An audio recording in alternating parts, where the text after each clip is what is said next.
Alors le 26 octobre, plusieurs centrales syndicales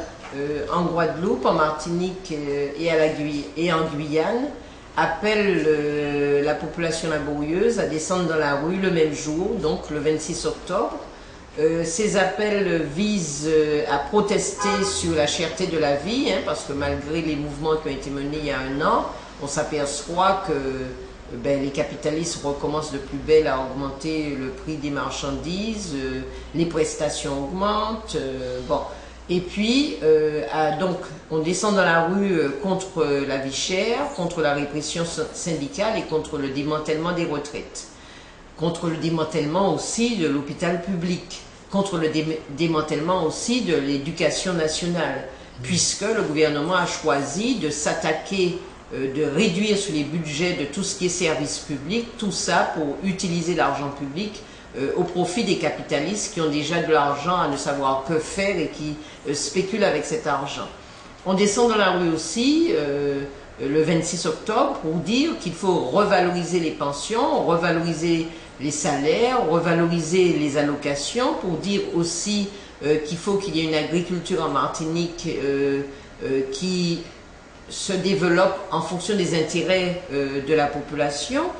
pour dire aussi que les prix baissés bas, ils existent, mais il est temps de revoir cet accord des prix baissés bas parce que ce n'est pas respecté, pour dire aussi qu'il était question de baisser le prix des pièces détachées de voitures et que ce que proposent les employeurs, les patrons de ce secteur est ridicule et qu'il est temps qu'ils proposent quelque chose de conséquent.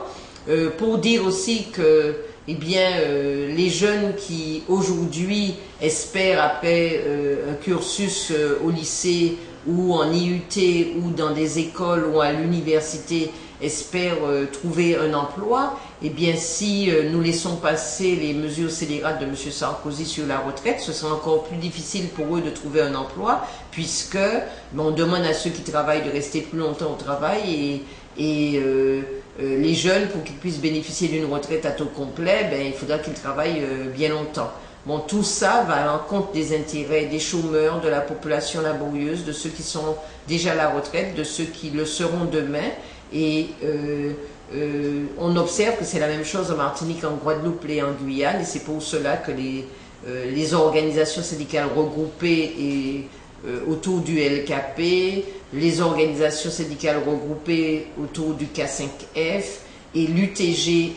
en Guyane appellent partout dans nos pays respectifs. Nous appelons les travailleurs à descendre dans la rue et à faire du 26 octobre un jour où nous serons très nombreux dans la rue pour dire que nous avons ras-le-bol et que c'est pas parce que depuis un an, un peu plus d'un an, nous n'avons pas encore occupé la rue comme en février 2009 qu'on ne pourrait pas l'occuper de la même manière, de manière encore plus conséquente, plus déterminée et en frappant les endroits où nous devons frapper. Et je voulais aussi dire que cette grève du 26 octobre, c'est aussi pour dénoncer la répression anti-syndicale, puisque dans de nombreuses entreprises, les militants syndicalistes se sont attaqués. En l'occurrence, moi-même, puisque il y a un procès qui aura lieu le 15 décembre pour avoir dit sur les antennes d'ATV ce que des milliers de travailleurs ont dit pendant la manifestation de février-mars 2009, mais on aura l'occasion d'en parler une autre fois. Mais le 26 octobre, on sera dans la rue pour tout ça.